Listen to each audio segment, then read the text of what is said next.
तो लगभग 2 घंटे का अब सिर्फ समय बचा है और उसके बाद में आपके सामने देश का बजट होगा। ऐसे में वित्त मंत्री निर्मला सीतारामन नॉर्थ ब्लॉक पहुंच चुके हैं और थोड़ी देर बाद आप एक तस्वीर देखेंगे जब वो सभी अधिकारियों के साथ में एक फोटो सेशन कराएंगी। नीरज हमारे साथ, हमारे सहयोगी नॉर्थ ब्लॉक से बने हुए, उनका रुख कर लेते हैं। नीरज, अब इंतजार उस तस्वीर का हो रहा है जो अमूमन हम देखते हैं कि किस तरीके से नॉर्थ ब्लॉक के बाहर उन अधिकारियों के साथ वित्त मंत्री आती हैं जिन्होंने 1 महीने वहीं रहकर उस बजट को तैयार किया है। नीरज, आपको मेरी आवाज मिल पा रही है? अब इंतजार उस फोटो सेशन का किया जा रहा है जिसमें यह देखा जाएगा कि हाथ में किस तरीके से टैबलेट लेकर वित्त मंत्री पहुंचेंगे और उनके साथ में तमाम वो अधिकारी भी मौजूद रहेंगे जो 1 महीने इसी बजट को बनाने में लगे रहे। चलिए ठीक है, हम अमित का रुख कर लेते हैं दोबारा, कोशिश करेंगे एक बार फिर से कनेक्ट करने की। अमित, अपडेट आपके पास फिलहाल क्या है? क्योंकि इसके पहले भी जैसा मैं कह रही थी कि बजट पेश करना एक तरफ, लेकिन आम लोगों को बहुत ज्यादा आंकड़े, गणित ये पता नहीं होता है। उन्हें भरोसा चाहिए होता है कि महंगाई कम हो जाएगी, हमारी नौकरी बनी रहेगी, रोजगार पर कोई संकट नहीं है। तो ये भरोसा बना रहे, ये सबसे बड़ी बात है। देखिए, इसके संकेत भी साफ तौर पर दिए जा चुके हैं। पीएम मोदी ने कल अपने संसद सत्र शुरू होने से पहले वक्तव्य में भी ये कहा था कि हमारे लिए गर्व की बात है कि महिला देश का बजट पेश करेगी। मतलब साफ है कि जब बजट का अनाउंसमेंट होगा, बजट में बातें कही जाएंगी तो महिलाओं से जुड़ी जो स्कीम है उनको प्रमुखता से दिया जाएगा, क्योंकि ये चुनावी साल का ये अंतिम पूर्णकालिक बजट है। पहली चीज। दूसरी चीज, पीएम ने कल ये भी कहा था कि आदिवासी महिला पहली बार राष्ट्रपति पद के तौर पर संबोधन करेगी और कल बजट पेश होने वाला है। इसका मतलब यह है कि जो देश भर में जो ट्राइबल एरियाज है, आदिवासी इलाके, उनके लिए बहुत बड़ी सौगात आएगी। तीसरी चीज, जो हमारे देश के किसान है, कृषि प्रधान देश है, उनके लिए भी काफी योजनाएं यहाँ पर आएंगी, इस बात की पूरी उम्मीद है। और चौथी चीज, जो निवेशक हैं किस तरीके से उनका उत्साह बजट में शेयर बाजार में बना रहा है, क्योंकि पिछले 1.5-2 साल में हमने देखा कि बहुत उतार चढ़ाव रहे। सबसे बड़ी बात अमित ये है कि जब हम देख रहे हैं कि बड़े बड़े पावरफुल देश आर्थिक मोर्चे पर नीचे आते दिखाई दे रहे हैं, तब IMF ये कहता है कि भारत एक ऐसा देश है जो इस वक्त गति पकड़ेगा आर्थिक तौर पर। हम आपके सामने हमारी स्क्रीन रख रहे हैं कि इनकम टैक्स में मौजूदा समय में 2.5 लाख रुपए की छूट है। आगे क्या हो सकता है? अमृतकाल का यह बजट, सालाना आमदनी 3 लाख है तो टैक्स आपको 0% देना पड़ रहा है। तो ये पूरा आपके सामने हम ये खाता रख रहे हैं और समझा रहे हैं कि पहले क्या तैयारी है, अब आगे सरकार को क्या करना है। बिल्कुल, तो निर्मला सीतारमण नॉर्थ ब्लॉक पहुंच चुकी हैं। वो बाहर जैसे ही आएंगी उसकी फौरन तस्वीर न्यूज 18 इंडिया के ऊपर आपको मिल जाएगी। लेकिन स्क्रीन जो बार बार न्यूज 18 इंडिया की है वो आपको समझाने की कोशिश हम यही कर रहे हैं कि मौजूदा स्लैब क्या है टैक्स का, आगे क्या हो सकता है, या फिर लोग उम्मीद कर क्या रहे हैं। 2.5 लाख रुपए तक अगर अभी आपकी आमदनी है तो फिर कोई टैक्स नहीं देना पड़ता है, लेकिन लोग ये उम्मीद कर रहे हैं कि महंगाई जिस हिसाब से बढ़ रही है वो 2.5 लाख का जरा 3 लाख कर दिया जाए तो जेब में पैसा थोड़ा बच जाएगा। ये वरिष्ठ नागरिकों का फिलहाल टैक्स स्लैब आप इस वक्त देख पा रहे हैं, जिसमें 50,000 रुपए की अतिरिक्त छूट है। 3 लाख रुपए तक अगर आमदनी वरिष्ठ नागरिकों की है 60+ की तो उन्हें टैक्स नहीं देना पड़ता है, लेकिन वो भी कुछ और रियायत चाहते हैं।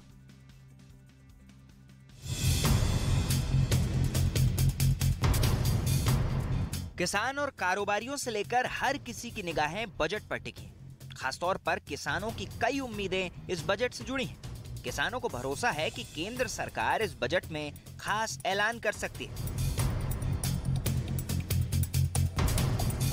बढ़ती महंगाई के साथ साथ किसानों की लागत में बढ़ोतरी देखी जा रही है।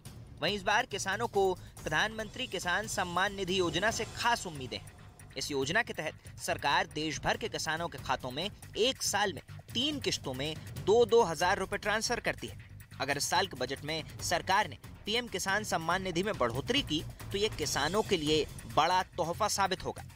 इसके साथ ही किसानों की आमदनी बढ़ाने, मोटे अनाज के लिए सब्सिडी देने और भूमि रिकॉर्ड को डिजिटल करने के लिए सरकार कदम उठा सकती है, तो ये किसानों के लिए फायदेमंद होगा। किसानों को कृषि में नई तकनीक का भी इंतजार रहता है, जैसे खेतों में कीटनाशक का छिड़काव करने के लिए सरकार की ओर से ड्रोन मुहैया कराए जाए। इसके अलावा फसल बीमा का विस्तार करने की भी मांग की जा रही है। बाढ़, बारिश और सूखे की वजह से किसानों की फसल बर्बाद होने पर सरकार फसल बीमा के तहत ही किसानों को मुआवजा देती है। माना जा रहा है कि साल 2023-24 के बजट में केंद्र सरकार फसल बीमा योजना में कई राज्यों को शामिल कर सकती है। बजट पेश होने से पहले किसानों ने अपनी समस्याएं बताई और कहा कि कुछ सालों से लगातार खाद, बीज और डीजल की कीमतें बढ़ती जा रही हैं। लेकिन उन्हें अपनी फसल का बेहतर दाम नहीं मिल रहा। इसके साथ ही किसानों ने सरकार से सब्सिडी देने की मांग भी की। खाद के, डीजल के और कितने चीज़ों के रेट बढ़ गए, तो ये कंट्रोल होने चाहिए और सामान सस्ता मिलना चाहिए। हमारी जो फसल में खर्च आता है डीजल का, पेट्रोल का और इसके अलावा पेस्टिसाइड का, फर्टिलाइज़र का और हर्बिसाइड वगैरह के जो रेट हैं वो वाजिब दाम हो उनका, क्योंकि उनकी फसल के दाम भी नहीं बढ़ रहे हैं।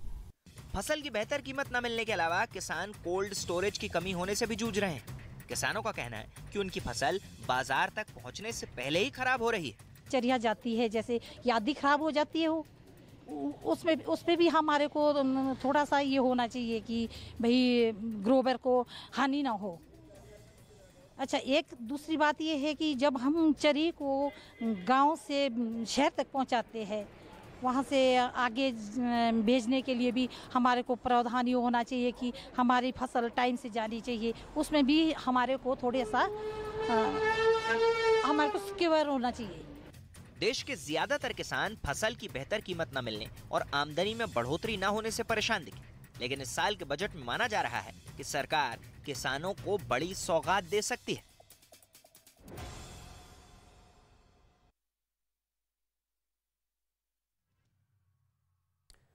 और चलिए रुख कर लेते हैं, तमाम जो सहयोगी हमारे हैं वो जुड़े हुए हैं। नीरज का हम रुख कर लेते हैं। नीरज, अब बस कुछ ही वक्त वित्त मंत्री तमाम अधिकारियों और वित्त राज्य मंत्री दोनों उनके साथ सामने आएंगी। बिल्कुल, न्यूज 18 इंडिया के कैमरे पे अब से थोड़ी देर बाद, कुछ ही मिनट के बाद निर्मला सीतारमण आपको दिखेंगी बजट के साथ, टैबलेट बजट के साथ, जो कि ऑनलाइन बजट होता है, पेपरलेस बजट हो गया है। 2 number gate ministry of finance यानी वित्त मंत्रालय का अपनी टीम के लोगों के साथ निकलेंगी और यहाँ आप न्यूज 18 इंडिया के कैमरे पर निर्मला सीतारमण को देख सकते हैं टैबलेट के बजट को टैबलेट की शक्ल में, और यहाँ तमाम सुरक्षा कर्मियों को देख सकते हैं। अलर्टनेस से आपको पता चल जाएगा कि अब से थोड़ी ही देर बाद, कुछ ही पल के बाद निर्मला सीतारमण निकलेंगी। तमाम सुरक्षा कर्मी चौकस हो गए हैं। यहाँ से राष्ट्रपति भवन महज 200 मीटर की दूरी पर है, बहुत दूर नहीं है, सटा हुआ है, क्योंकि पूरा का पूरा इलाका रायसीना हिल्स पर बना हुआ है। चाहे वित्त मंत्रालय की बात करें या फिर राष्ट्रपति भवन की बात करें, और वहां जाकर अनुमति लेंगे। और ये जो दरवाजा आपको दिख रहा है, मुख्य गेट 2 नंबर का, जो कि वित्त मंत्रालय का नॉर्थ ब्लॉक का मुख्य गेट है, यहाँ से निर्मला सीतारमण निकलने वाली अपनी टीम के लोगों के साथ। और मीडिया के तमाम लोगों की एक झलक भी आपको दिखा दे इस वक्त। सपना वो एक झलक पाने को, एक फ्रेम पाने को, यहाँ जो चाहे फोटो जर्नलिस्ट की बात करें या टीवी जर्नलिस्ट की बात करें, सबसे बड़ी बात यह है कि राष्ट्रपति भवन की बहुत ज्यादा दूरी नहीं है। जब वो तस्वीर आएगी कि महिला वित्त मंत्री जो बजट है वो सामने रखेंगी एक महिला राष्ट्रपति के सामने, वो भी एक बड़ी ऐतिहासिक और एक बड़ी मजबूत तस्वीर होगी भारत की। देखिए, बिल्कुल पहला मौका होगा ये, आपने बहुत अच्छा नोटिस किया है। ये तस्वीर पहली बार होगी, क्योंकि इससे पहले आपको याद होगा प्रतिभा पाटिल थी, तब वित्त मंत्रालय का जिम्मा किसी महिला नेत्री के पास, महिला नेता के पास नहीं था, तब कोई वित्त मंत्री महिला नहीं थी। लेकिन अभी निर्मला सीतारमण है, वो निकलेंगी और वहां जब राष्ट्रपति के सामने अपने बजट पे अनुमति लेने जाएंगी तो दोनों महिलाएं होंगी, राष्ट्रपति भी महिला और वित्त मंत्री भी महिला। लेकिन इस वक्त यहाँ की तस्वीरें दिखा दे, यहाँ का अपडेट आपको दिखा दे। एक तरफ G20 का लोगो आप देख सकते हैं मिनिस्ट्री ऑफ फाइनेंस के सामने, विदेश मंत्रालय है दूसरी तरफ, वहां भी इसी तरह का लोगो लगा हुआ है। और G20 भी भारत के बजट से होंगे, क्योंकि भारत की तरफ जब देश देखते हैं, और अगर अध्यक्षता भारत के लिए एक बहुत गौरव की बात है, और G20 के एक महत्वपूर्ण देश के तौर पे, अध्यक्ष के तौर पे जब भारत अपना बजट पेश करेगा तो बाकी दूसरी है, भारत लगातार व्यवस्था की तरफ जाने की ओर है। और जब आप G20 की अध्यक्षता कर रहे हैं तो तमाम उभरती हुई या विकासशील देशों को उम्मीद होती है कि भारत का बजट ऐसा हो जो न सिर्फ भारत के लोग दुनिया दिखाए। और आज वित्त मंत्री निर्मला सीतारमण के बजट से इसी तरह की कुछ उम्मीदें होंगी।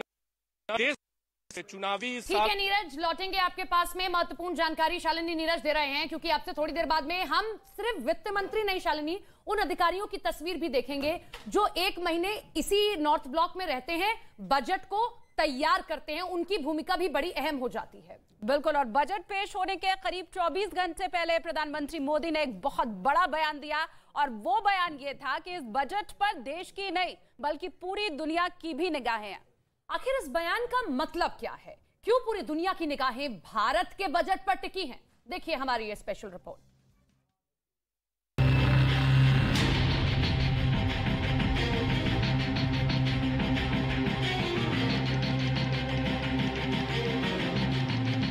आज के वैश्विक परिस्थिति में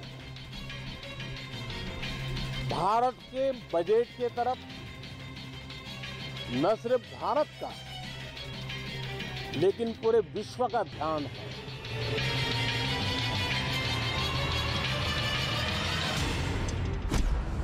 भारत के बजट पर पूरी दुनिया की नजरें हैं। प्रधानमंत्री नरेंद्र मोदी ने ये क्यों कहा कि भारत के बजट की तरफ पूरी दुनिया उम्मीद भरी निगाहों से देख रही है? दरअसल यूरोप, अमेरिका और चीन में चल रही आर्थिक गिरावट ने पूरी दुनिया की अर्थव्यवस्था को डामाडोल कर रखा है, और एकमात्र भारत ही वो देश है जो लगातार दुनिया की अर्थव्यवस्था की सेहत को सुधारता हुआ नजर आ रहा है। आंकड़ों से ये बातें और साफ हो जाती हैं। वर्ल्ड बैंक के मुताबिक पूरी दुनिया की विकास दर 2023 में सिर्फ 1.7% के आसपास रहने वाली है, जबकि संयुक्त राष्ट्र के आर्थिक सामाजिक मामलों के विभाग की रिपोर्ट में अनुमान लगाया गया है कि भारत 2023 में 6.7% की विकास दर से आगे बढ़ेगा। यानी नेगेटिव में जा रही दुनिया की अर्थव्यवस्था को भारत ने पॉजिटिव किया है। भारत ने दुनिया की विकास दर को संभाला है। वर्ल्ड बैंक ने पहले अनुमान लगाया था कि दुनिया 3% की आर्थिक विकास दर से बढ़ेगी, लेकिन चीन में कोविड की वजह से वर्ल्ड बैंक ने दुनिया की आर्थिक विकास दर का अनुमान घटाकर 1.7% कर दिया। यानी ड्रैगन दुनिया को डुबोने में लगा है, लेकिन प्रधानमंत्री मोदी के नेतृत्व में भारत की अर्थव्यवस्था ने दुनिया की आर्थिक विकास दर को दुरुस्त किया है। इसलिए दुनिया में साख निर्धारित करने वाली अमेरिका की कंपनी S&P ने सितंबर 2022 में भारत को लेकर टिप्पणी की थी कि वैश्विक मंदी के दौर में भी भारत चमचमाता हुआ सितारा है। और इकोनॉमिक सर्वे में तो भारत सरकार की तरफ से ये बड़ी बात कही गई है कि भारत ने कोरोना के दौरान अर्थव्यवस्था में हुई गिरावट को खत्म किया है, यानी अर्थव्यवस्था की रिकवरी हो गई है। भारत अब तेजी से आगे बढ़ने वाला है। डावाडोल विश्व की आर्थिक परिस्थिति में भारत का बजट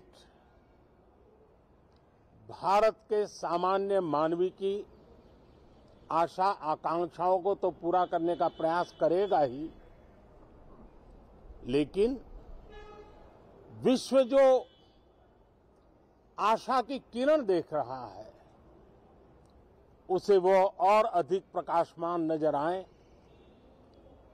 मुझे पूरा भरोसा है निर्मला जी इन अपेक्षाओं को पूर्ण करने के लिए भरपूर प्रयास करेगी। लेकिन सबसे अहम बात यह भी है कि आखिर साल 2023 का बजट देश के लिए और देश की राजनीति के लिए अहम क्यों होने वाला है।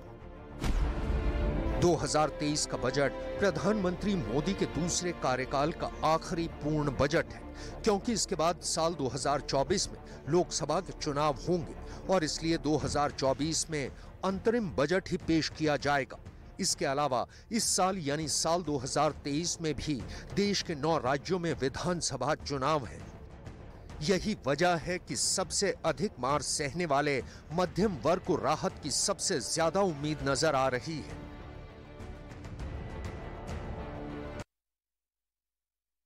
ये रिपोर्ट आपने देखी। हमारे साथ हमारे तमाम सहयोगी मौजूद हैं। अरुण का रुख कर लेते हैं। अरुण, देखिए, तैयारी अगर सरकार कर रही है तो तैयारी विपक्ष भी करेगा। अधीर रंजन द्वारा 10:30 बजे एक मीटिंग बुलाई गई है। निश्चित तौर पर विपक्ष भी ये देखेगा, क्योंकि पिछली बार उसने आंकड़ों का खेल बता दिया था इस बजट को। देखिए, जब से बजट पेश हो रहा है हम लगातार ये सुनते हैं, सरकार कहती है देश को दिशा देने वाला बजट है, विपक्ष कहता है इसमें कुछ नहीं है। ये कोई नई बात नहीं है, कोई भी विपक्ष में हो। जहां तक आर्थिक सुधार की बात है और आर्थिक स्थिति की बात है, आय व्यय बजट क्या है? हमारे घर का बजट होता है। मैंने नहीं देखा इस तरह का चीट, इस तरह का क्रिमिनल माइंड पूरे जेल स्टाफ को ब्राइब कर देगा। मैं सोच भी नहीं सकता था गवर्नमेंट फंक्शनरी को इम्पर्सनेट करता था, आवाजें बदलता था। टारगेट भी बहुत पावरफुल, धनवान लोगों को करता है। ये एक ही चीज से रुक सकता है, अगर आप इसकी जीभ काटें। न्यूज चैनलों के इतिहास में पहली बार न्यूज 18 इंडिया की web series FIR number 208 streaming 3 February 9 PM